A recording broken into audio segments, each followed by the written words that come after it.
पत्र है। आज के पत्र में गीता भगवान ने लिखा है कि आज की दुनिया आत्मा को नहीं जानती, पर शरीर को सजाती संवारती है कि मैं कुछ हूँ तो मैं इसको सजाऊँ, मैं इसको संवारूँ।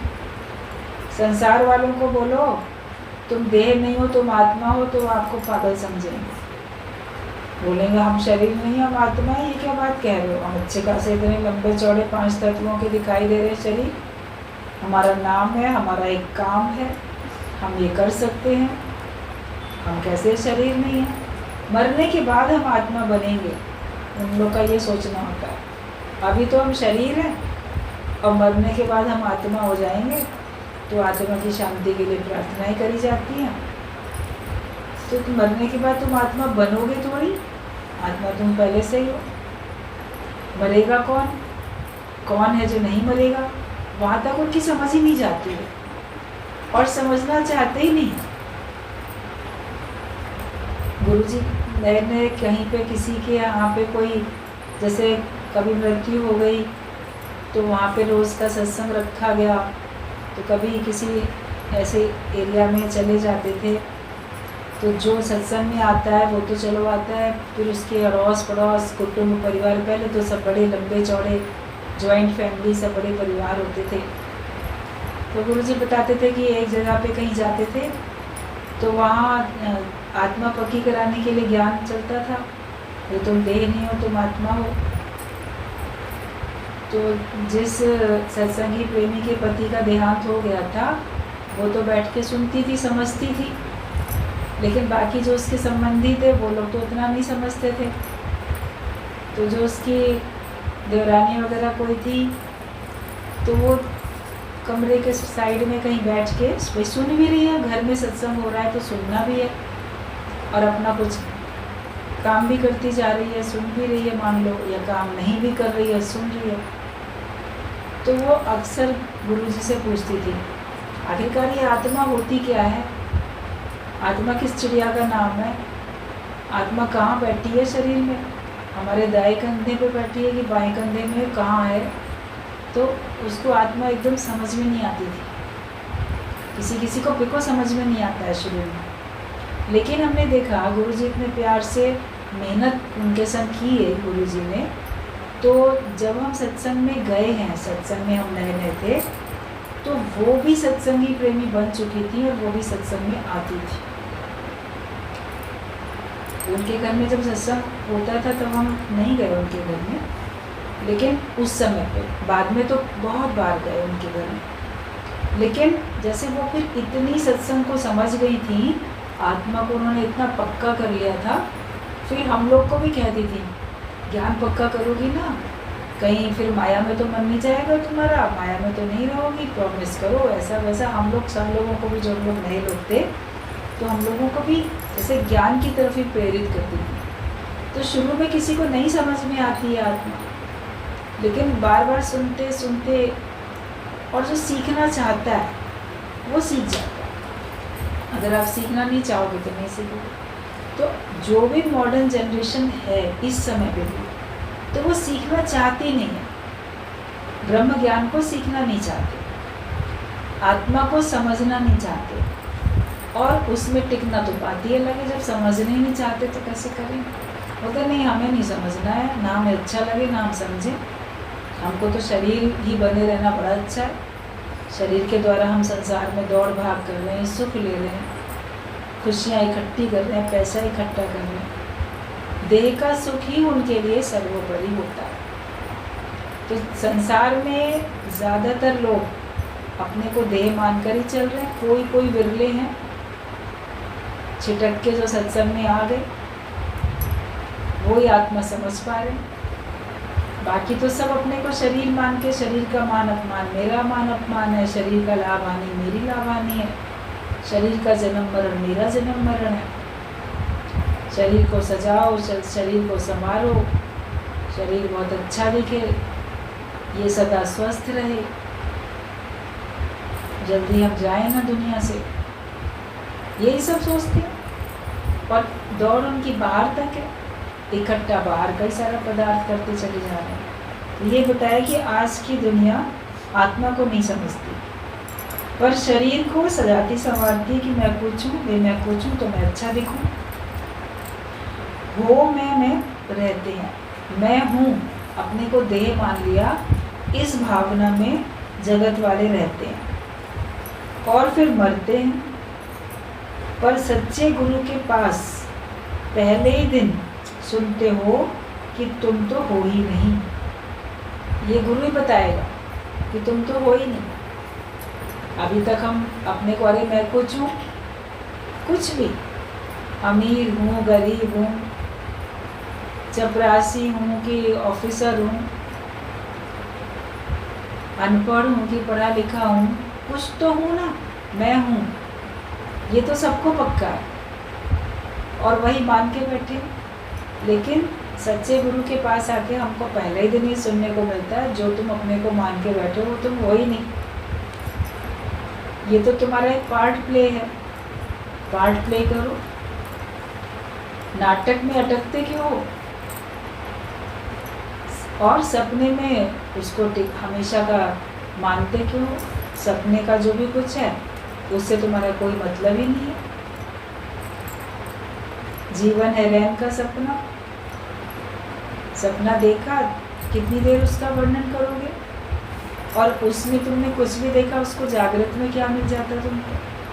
केवल एक एहसास होता है ना कि मैंने बड़ा अच्छा सपना देखा था, मैंने बुरा सपना देखा। लेकिन अच्छा हो या बुरा हो, अगले दिन तक सब एक बार किसी को बता दोगे, अरे ना मैंने रात में ना ऐसा सपना देखा, तो उसके बाद फिर भूल जाता है, उसको याद करने की ज़रूरत भी नहीं होती है। तो ये सब कितना क्षणिक है। गुरु बताता है कि तुम ये सब हो ही नहीं, पार्ट प्ले कर रहे हो। पिक्चर में लोग एक्टिंग करते हैं, स्टेज पे नाटक होते हैं उसमें एक्टिंग करते हैं, अलग अलग नाटक में अलग अलग पात्र वो बनते हैं। कभी कुछ बनते हैं, कभी कुछ बनते हैं, कभी पिता बनेगा, कभी पुत्र बनेगा, कभी राजा बनेगा, कभी भिखारी बनेगा, कभी कुछ बनेगा, कभी चोर बनेगा, कभी पुलिस वाला बनेगा। एक्टर तो वही है और वो कभी कुछ बन रहा है और उसमें उसका काम अलग, उसका नाम अलग, लेकिन वो अपने को जान रहा है कि मैं कौन हूँ। वो उन सबसे अलग है ना। पात्र में जो भी उसको जो भी रोल मिला अभिनय करने के लिए, तो वो करते हुए भी उसने अपने को अलग तो जान रहा है, लेकिन भूल हो जाती है कि इस जन्म में हमको जो रोल मिला वो करते हुए हम भूल जाते हैं कि मैं कौन हूँ। गुरु ही याद दिलाता है कि ये तो तुम्हारा एक अभिनय है जो तुम अपने को मान के बैठे हो, मैं लड़का हूँ कि मैं लड़की हूँ, मैं कौन हूँ। और जो अपने को मानते हो और जो अपना नाम है उसको अपने से अलग करके देखो कि ये मेरे से अलग है। चर्चा भी करो तो राम तीर्थ की तरीके से। राम तीर्थ बोलते थे राम वहाँ गया, राम ने ऐसा किया, जैसे थर्ड पर्सन की बात हो रही है, किसी और की बात करते वो अपने बारे में बात थे, लेकिन उनका बोलने का तरीका ऐसा कि वो ये ना बोले कि मैं वहाँ गया, मैंने ये किया, अपनी मैं को टोटल गुम किया हुआ। हम बोलने में पहले बोले या ना बोले, अंदर तो समझे कि मैं अलग हूँ। यही मेहनत करनी है। ब्रह्म ज्ञान में आके, सत्संग में आके हमको यही अपने से मेहनत करनी है कि अब तक जो हम अपने को मानते थे वो मानना समाप्त करें। मैं नहीं और मेरा नहीं, ना मेरा कुछ है ना मैं कुछ हूँ। मैं ये देह मानता था अपने को, मैं देह नहीं हूँ। मैं संसार को मेरा मानता था, ये मेरा नहीं है। जो कुछ है प्रभु का है दिया, सब भगवान की अमानत है। भगवान ने मुझे सुख के लिए इस्तेमाल करने के लिए दिया, सब जड़ चेतन जो भी पदार्थ वो सब दिए। तो अपने को मैं और मेरे से अलग करना ही पुरुषार्थ है। जब मैं मेरे से अलग करोगे तो आप स्थिर हो जाओगे और स्थिरता में आपके लिए सुख ही सुख है। तो जब गुरु के पास आते हैं तो फिर गुरु हमको पहले ही दिन क्या बोलता है कि तुम हो ही नहीं, मैं ना, ये जो एक अक्षर है, शब्द, इससे तुम्हें, इसी अक्षर से तुम्हें मुक्ति मिल जाती है कि मैं नहीं हूँ और ना मेरा है, ना मैं ना मेरा, और मैं नहीं तो मैं करता भी नहीं, मैं हूँ तो मैं करतापने में आता हूँ, मैं हूँ, मैं ये कर रहा हूँ। सारा संसार करतापने में पड़ा है। सत्संग में आने से पहले सभी लोग करतापने में पड़े थे। इसी बात की तकलीफ भी होती थी, हमने इतना किया, उसका हमें अच्छा फल नहीं मिला, इतना किया, उसका कोई हिसाब किताब ही नहीं, कदर नहीं है। हम जानते हैं ये ऐसा करेंगे तो हम इनके संग अच्छा करते ही नहीं। ये सब बातें हर एक के अंदर में होती थी। लेकिन जब मैं ही नहीं हूँ तो मैंने किया क्या? मेरे अंदर बसने वाला परमात्मा है, वो ही करा रहा है। करते हो तुम कन्हैया मेरा नाम हो रहा है, मैं करने वाला हूँ ही नहीं। करण करावन आपे आप, मानुष के कुछ नहीं हाथ, मनुष्य के हाथ में कुछ नहीं है, परमात्मा ही करने वाला है। जब ये बात अंदर तक आपके समझ में आ जाती है तो आपके अंदर का कर्तापना खत्म हो जाता है। तो जब करते ही नहीं हो तो फिर मरोगे भी नहीं। जो करेगा सो मरेगा बोलते हो ना। आपने कोई कर्म किया ही नहीं तो उसका फल भी तो तुम्हें नहीं भोगना पड़ेगा। जिसने किया वो जाने। अकर्ता भाव में आने से आपकी सच्ची समाधि हो जाती है। अकर्ता भाव में आने से आपको मुक्ति मिल जाती है। कर्तापने के कारण से जन्म मरण के चक्कर में आते रहते। जो जाने मैं कुछ करता, जो ये अंदर से जानता है कि मैं कुछ करता हूँ, अच्छा करता हूँ या बुरा करता हूँ, लेकिन मैं कुछ करता तो हूँ। तो जो जाने मैं कुछ करता, तब तक गर्भ जून में फिरता। वो तब तक ही गर्भ योनि में आता जाता रहता है जब तक वो अपने को कुछ करने वाला मानता है। लेकिन जब उसका ज्ञान आत्मा का इतना पक्का हो जाता है कि मैं करने वाला हूँ ही नहीं, तो वो आवागमन के चक्कर से भी छूट जाता है। हमारा कर्तापना हमको जन्म मरण के चक्कर में लाता है, ये बात हमको ब्रह्मज्ञानी गुरु समझाएगा और कोई नहीं समझाए। और कर्तापना मैं के कारण है ना, मैं हूँ तो मैं कर रहा हूँ, लेकिन जड़ को ही समाप्त कर दो। कहावत है ना रहे बांस तो ना बजे बांसुरी। बांस ही नहीं होगा तो उसकी बांसुरी नहीं बजेगी, बनेगी तो बजेगी भी नहीं।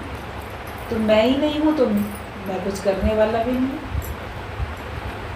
मैं नहीं तो मेरा नहीं और मैं कुछ करता भी नहीं। कितने सरल तरीके से गुरु हमको ब्रह्म ज्ञान पक्का कराता है और कितने सरल तरीके से वो हमको परमात्मा से योग लगा के आवागमन के चक्कर से छुटकारा दिलाता है। ये सब ब्रह्मज्ञानी गुरु की मेहनत होती है और उस मेहनत को हमको भी सफल करना है कि जब मैं भी नहीं हूँ तो फिर मैं कुछ करता भी नहीं। मैं नहीं, मेरा नहीं और ना ही मैं करता हूँ। ज्ञानी रहत अतीत सर्व रस भोगी। जो ज्ञानी है वो सबके बीच में रहते हुए भी सबसे उपराम है। सब रसों के बीच में रहते हुए भी सबसे उपराम है। वो किसी भी रस में अटकता नहीं है। शब्द स्पर्श रूप रस गंध विषय है ये। काम क्रोध लोभ मोह अहंकार बेकार है ये। माया कितनी बड़ी। ज्ञानी सबके बीच में रहता है लेकिन वो अटकता किसी में नहीं है। मैं सुख भोग रहा हूँ, मैं दुख भोग रहा हूँ। तो ज्ञानी तो भोग में रहता है। कभी वो सुख भोगता हुआ दिखता है आपको, कभी दुख भोगता हुआ दिखता है। मतलब कभी उसके फेवर में सारी कंडीशंस हैं, उसको बहुत सुविधाएं मिली हुई हैं, सुख के साधन बाहर के दिखते हैं, उसको लेता है वो। और कभी उसके फेवर में नहीं है कंडीशंस, परिस्थिति प्रतिकूल है, उसके पास बड़ा अभाव दिखेगा, लेकिन वो दोनों में राजी है क्योंकि वो न दुख भोगने वाला अपने को मानता है न सुख भोगने वाला मानता है। तो रहत अतीत सर्व रस भोगी। जो भी उसको मिलता है वो उनको भोगता हुआ भी उनसे ऊपर होके रहता है। पड़ा भी वही है। जैसे कि एक चम्मच है तो वो बहुत टेस्टी डिश में पड़ा भी है। उसी चम्मच से परोस के आपने अपनी कटोरी में डाला और मान लो वही चम्मच से आप खा भी रहे हो, लेकिन चम्मच कोई रस ले रहा है क्या? वो आपको रस दिला रहा है। और अपनी चम्मच से तो आपने खा के चलो रख दिया, और परोसने वाला तो शुरू से ही उसी के अंदर पड़ा है, उस बर्तन में। वो तो बहुत ज़्यादा समय तक उसी स्वादिष्ट वो जो भी आपने चीज़ बनाई थी उसमें पड़ा है। लेकिन चम्मच जैसे कोई रस नहीं लेता, उसके बीच में डला रहने पर भी। ऐसे ब्रह्मज्ञानी कोई रस नहीं लेता संसार के बीच में सुख दुख के किसी भी रस में पड़े होने पर। देखने में लगेगा इतना इनको सब मानते हैं, इतना इनके पास सुख है, इसीलिए खुश हैं। ये भी ना सुख भोग तो रहे हैं, मगर वो तो जैसे चम्मच की तरीके से बढ़िया स्वादिष्ट चीज़ में भी पड़े पड़े उसको बिल्कुल निर्लेप नहीं आ रहा है। और आपकी ज़बान देखो, आप सब कुछ खा पी लेते हो, उसके बाद फिर निर्लेप में आ रही रहती है, उसमें कोई स्वाद अटका थोड़ी रहता है। बहुत स्वाद है, बहुत अच्छा है। जितनी देर जीभ के ऊपर है उतनी देर स्वाद है। आपके अलग से गले से नीचे चला गया, जीभ में अब वो स्वाद नहीं रह जाएगा। खट्टे का खटास भी खत्म हो जाएगी, नमकीन का नमकपना खत्म हो जाएगा, मीठा खाया तो उसका नमक खत्म हो जाएगा। उसके बाद आप बोलो कि चलो मैं स्वाद ले लूँ, तो क्या आपको स्वाद आएगा? आपके जीभ में स्वाद नहीं आएगा, क्योंकि उसने आपको दिला दिया स्वाद और खुद वो फिर साफ निर्लेप में आ रहा। ज्ञानी ऐसे ही है, दूसरों को स्वाद दिलाता है, दूसरे को सुख दिलाता है, सबके बीच में रहता है, सबका ध्यान भी रखता है, लेकिन वो सबसे उपराम होके, सबसे वो अलग होके रहता है। रहत अतीत सर्व रस भोगी, सब रस लेते हुए भी, खाते पीते भी, ज्ञानी सबसे न्यारा। अपने से पूछो कि सबके बीच में रहते हुए भी सबसे न्यारे हो कि नहीं? अपने को भोगने वाला समझ लेते हैं, अपने को आने जाने वाला समझ लेते हैं, अपने को खाने पीने वाला, कुछ ना कुछ अपने को समझ लेते हैं। लेकिन अपने को कुछ नहीं समझो, मैं हूँ ही नहीं। आता जाता कौन है? आता जाता शरीर है।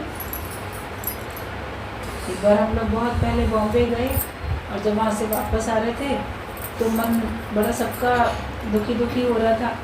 अरे इतने दिन हम लोग यहाँ पर थे, सब सत्संग सुन रहे थे, अब हम जा रहे हैं। ऐसे जैसे कहते हैं ना चलते समय भी, अब तो हम लोग जा रहे हैं, ट्रेन का टाइम हो रहा है, अब जाएं। ऐसे कहा नारायणी भगवान से। थोड़ा सबका मन भीगा हुआ था, आंखें भरी भरी लग रही थी, आंसू। जब जा रहे हैं, जाने का मन भी नहीं कर रहा, जा रहे हैं, ट्रेन है, टिकट है, आज जा रहे हैं। तो उन्होंने हंस के कहा, तुम कहाँ जा रही हो? जा रहे हैं कपड़े तुम्हारे, तुम तो यहीं हो हमारे पास। मतलब देह रूपी वस्त्र जा रहा है। बोले आता जाता तो शरीर है, आते जाते तो ये कपड़े आना जाना करते, देह रूपी वस्त्र जो हैं ये आना जाना करते हैं, लेकिन आत्मा तो आना जाना थोड़ी करती। तुम तो हमारे साथ थी। तो सब लोग बड़े खुश हो गए, हंसी आ गई सब। सही बात, आने जाने वाले तो कपड़े हैं। तो इनसे हमें क्या मतलब है? ठीक है, जिसका जहाँ हिसाब किताब है, जितने दिन जहाँ रहता है, उसके बाद उसका जहाँ जाना होता है वहाँ चले जाते हैं। लेकिन अपने को आने जाने वाला मानो नहीं, मुझ आत्मा में आना जाना नहीं है। जब हम इसी देह में, इसी जीवन में रहते हुए ये बात पक्की नहीं करेंगे तो कब करेंगे? और अभी लग रहा है इस शहर से आए, उस शहर गए, उस शहर से आके वहाँ जा रहे हैं। तो यहाँ पे भी जब हम आने जाने वाला मान रहे हैं, तो इस देह से उठ के उस देह में गए, उसमें कैसे नहीं आने जाने वाला मानोगे? इस लोक को छोड़ के उस लोक में गए, तो उसमें कैसे नहीं आने जाने वाला समझोगे अपने आप? तो फिर आपका तो जन्म मरण का चक्कर बना रहेगा। इसके लिए अभ्यास हमको हर पल करना है। विचार हमको जैसे भी हैं उनको रोक के उनको अपने आत्मा में टिकाना है। इंद्रियों की शक्तियाँ बाहर की ओर जो बाहर से मोड़ करके अंदर से जोड़ के।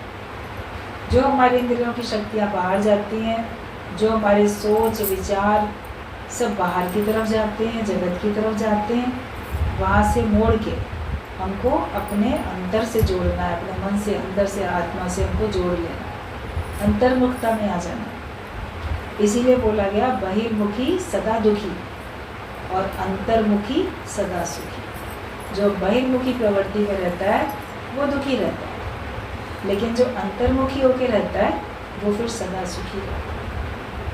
अगर हम सदा के लिए सुखी होना चाहते हैं तो मन में बाहर का जगत लाओ नहीं, बाहर की बातें, बाहर की परिस्थितियाँ, दूसरा भाव, द्वेष, ये सब अंदर में लाओ नहीं। अगर हम अपने को सदा के लिए सुखी करना चाहते हैं तो अंतर्मुखी होकर रहेंगे तो सदा सुखी रहेंगे। चाहता तो हर कोई है कि मैं सदा सुखी रहूं, गुरु से ना आशीर्वाद मिल जाए सदा सुखी रहूं, मगर सदा सुखी फिर भी नहीं रहते हो। बचपन से बचपने से लेके आपको जिसने आशीर्वाद दिए अक्सर कहा होगा सुखी रहो, खुश रहो। ये आशीर्वाद मिला है सबको, अनेक लोगों से मिला है, फिर भी सुखी नहीं महसूस करते, सुखी नहीं रहते, फिर भी खुश नहीं रहते। तो उनका आशीर्वाद क्यों नहीं फलीभूत करते हो? तुम ही लोग तो बिगाड़ते हो। किसी ने कुछ दिया, आशीर्वाद दिया, आपने उसको कहीं इधर डाल दिया। किसी ने आपको कोई गिफ्ट दी, आपने इधर उधर फेंक दी, इस्तेमाल नहीं की। उन्होंने भी बोल दिया, लेकिन कैसे सुखी रहें, कैसे खुश रहें, ये बात बताई नहीं। गुरु बताता है कैसे सुखी रहो, कैसे खुश रहो। एक परमात्मा का आधार लो और जगत से नाता अपना मोड़ के रखो मन को। निज सुख निर्मल सोई पाए जो मन को मोड़े हो, तो आप सुखी रह सकते हो, हमेशा खुश रह सकते हो। तो इसके लिए अपने अंतर मन में केवल परमात्मा का निवास रहे। मन में झांक के देखो तो सिर्फ भगवान रहे, दिल दिमाग में किसी और को बसाओ नहीं, तब तुम हमेशा के लिए खुश रह सकते हो। अंतर्मुखी सदा सुखी तभी आप हो सकते हो। ये कला गुरु से सीखो, और जितनी जल्दी सीख लोगे उतना ज़्यादा अच्छा है। तो सर्वरस लेते हुए भी ज्ञानी सबसे निर्लेप न्यारा है, सबसे न्यारा। वो किसी भी रस से अटका हुआ नहीं है। ज्ञानी किसी भी रस में अटका हुआ नहीं है। हमें लगता है देख के कि ये फलाने रस में अटका हुआ है, लेकिन उसको छोड़ने में एक पल भी नहीं लगने वाला, और ऐसे छोड़ देगा कि फिर जैसे कभी उसने लिया ही नहीं था वो रस, या कभी उसका विचार भी आए, छोड़ दिया तो छोड़ दिया, छूट गया तो छूट गया। ईश्वर इच्छा से उसको मिल रहा है, ईश्वर इच्छा से छूट गया। संत को ईश्वर इच्छा से राज्य मिला, वो राज्य कर रहा है, बड़ा सुखी दिख रहा है। लेकिन किसी ने जब दूसरे राजा ने आक्रमण करके वो राज्य अपने में लेना चाहा, उसने कहा तुम्हें लेना है तुम ऐसे ही ले लो, तुम इसको अपना बना के चलाना चाहते हो, बड़ी अच्छी बात, जाओ ले लो। मैं तो अपने रास्ते पे जा रहा था, मुझे तो ज़बरदस्ती बनाया गया ना राजा, क्योंकि उस देश के राजा ने अपनी अंतिम इच्छा यही रखी थी कि जब मेरी शव यात्रा जाए शमशान की तरफ, तो जो सबसे पहला आदमी नगर से बाहर निकलते ही दिख जाए उसी को राजा बना देना। तो वो संत देख के आता हुआ बाई चांस, अब उसको राजा की अंतिम इच्छा जरूर पूरी करनी है, सबने कहा, तो उसको राजा बनना पड़ा। बहुत सुख रहा उस राज्य में, यथा राजा तथा प्रजा कही जाती है। अगर राज्य चलाने वाला कोई ज्ञानी होगा, ज्ञानवान होगा, तो वहाँ तो उन्नति होगी, नुकसान थोड़ी होगा वहाँ पे। तो उसकी इतनी खुशहाली, इतनी उन्नति देख के पड़ोसी राजा तो ईर्ष्या करने लगा। ये तो था संत सन्यासी, कहाँ इसको राजा की गद्दी मिल गई, ये तो हमारा काम है राज्य चलाना, ये राज्य हमको मिल जाए तो कितना अच्छा हो। तो उसने जब आक्रमण करने का पूरा बनाया, तैयारी सब की। संत को पता चला, उसने कहा कि उनको बोलो, इनको चाहिए तो मेरे से ऐसे ही ले लो, युद्ध करने की क्या जरूरत। वो बड़ा खुश हो गया कि ठीक है, बिना युद्ध करे ही मेरे को मिल जाना। तब उसने कहा कि इस राज्य में मुझे बहुत सुख मिला, लेकिन तुम्हें नहीं मिलेगा, तुम इसमें सुखी नहीं रहोगे। तो वो कहता है, संत होके आप मेरे को श्राप दे रहे हो, आपको सुख मिला, मुझे सुख क्यों नहीं मिलेगा इस राज्य में। तब उसने कहा कि ये मुझे ईश्वर इच्छा से मिला था, इसलिए मैंने इसमें सुख लिया, और तुम इसको अपनी इच्छा से ले रहे हो, इसलिए अपनी इच्छा से जो चीज़ लोगे तो उसमें तुम्हें दुख मिलेगा, और ईश्वर इच्छा से जो मिलेगा उसमें तुमको सुख मिलेगा। और लेने में भी और अब छोड़ने में भी मुझे कोई मतलब नहीं। तो ज्ञानी को कुछ प्राप्त हो जाए या उससे कोई ले ले, उसको कोई फर्क नहीं पड़ता, वो छोड़ने में समर्थ है। विवेकानंद से किसी ने कहा कि संसार के सुख क्या लेने नहीं चाहिए, भगवान ने इतने सारे सुख बनाए हैं, क्या हमको वो सुख नहीं लेने चाहिए। तो विवेकानंद ने कहा कि बिल्कुल ले लो, तुम लेना चाहते तुम सारे सुख लो, लेकिन उसके लिए एक शर्त है कि अगर वो तुमसे छूट जाए तो तुम्हें दुखी ना होना पड़े, फिर तुम दुखी नहीं होना। तुम्हें सुख लेने का अधिकार ही तब है कि बशर्ते उनके छूटने पे तुम दुखी ना हो जाओ। क्या जगत में लोग ऐसा करते हैं? संसार के सारे सुख लेने के लिए तो बड़े लालायित रहते हैं, अपने मर्जी से तो छोड़ना ही नहीं चाहते। अपने हिंदू धर्म में था 50 साल की उम्र में वानप्रस्थ ले लो, छोड़ दो सारा घर गृहस्थ, माया, सब सुख माया के। मगर 50 साल की उम्र में कौन छोड़ता? अंतिम श्वास तक नहीं छोड़ेंगे। तो अपनी मर्जी से तो छोड़ते ही नहीं है, जबकि अपनी मर्जी से अपने धर्म में छोड़ना कहा गया। उसके बावजूद भी अगर भगवान की मर्जी से कोई चीज़ आपसे छीन ली जाती है, लेता वो अपनी चीज़ है, आप उसको डकैत समझते हो, चोर डाकू डकैत। भगवान उसने मेरी चीज़ ले ली उसने अपनी चीज़। तो भी भगवान की तरफ से अगर आपसे कोई चीज़ ऐसा होता है कि अब हट जाती है आपके सामने से, आपका धन, आपकी संपत्ति, आपका कोई परिवार का व्यक्ति या किसी का भी शरीर, या आपका कोई पद या आपका कोई स्वास्थ्य, कुछ भगवान की ओर से अगर ऐसा बीमारी हो जाती है तो मनुष्य कितना दुखी होता है। कोई सुख उससे छूट जाता है, अब ना मैं सुख ले नहीं सकता, अब भगवान ने मेरे से ये चीज़ ले ली।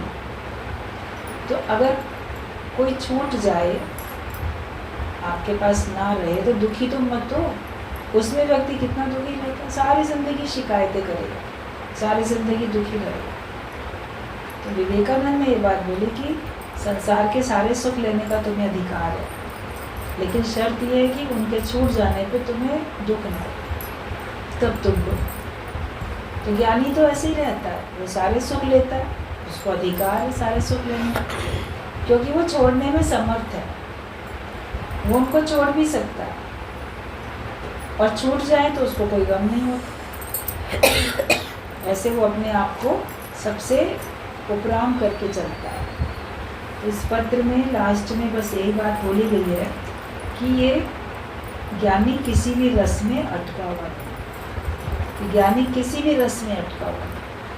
अगर तुम अपने को ज्ञानी कहते हो या ज्ञानी होना चाहते हो, तो बस इतना अपने से विचार करो, अपनी चेकिंग करो कि कौन कौन से रस में अभी भी मन अटका हुआ है, वहाँ से अपने मन को हटाओ। और जो कुछ मेरे पास है उसमें से कौन सी चीज़ चली जाएगी जो मुझे रोना पड़ेगा, लगे कि हो गए प्रलय इस विश्व की, मुझको ना कुछ भी त्रास। अगर सारे विश्व की भी प्रलय हो जाए तो भी मुझे कोई फर्क नहीं पड़ेगा। ऐसी अपनी स्थिति अगर बना लेते हो तो आपको संसार के सारे सुख लेने का अधिकार है, और ऐसी स्थिति ब्रह्मज्ञानी की बनती है। वो सबके बीच में रहता भी है, बहुत सुखी दिखता है, बहुत खुश दिखता है, मगर वो अपने आत्मा के आनंद से सुखी है, अपने आत्मा के आनंद से ही आनंदित है, बाहर से सुख नहीं लेता। रस स्वयं का अब मैं पीता हूँ, खुद ही में खुद में रहता हूँ, वो उसकी स्थिति होती है। और यही स्थिति हम सबको बनानी है। गुरु ऐसा ही हम सबका जीवन चाहते हैं। पूरा हो चुका है गीता भगवान का।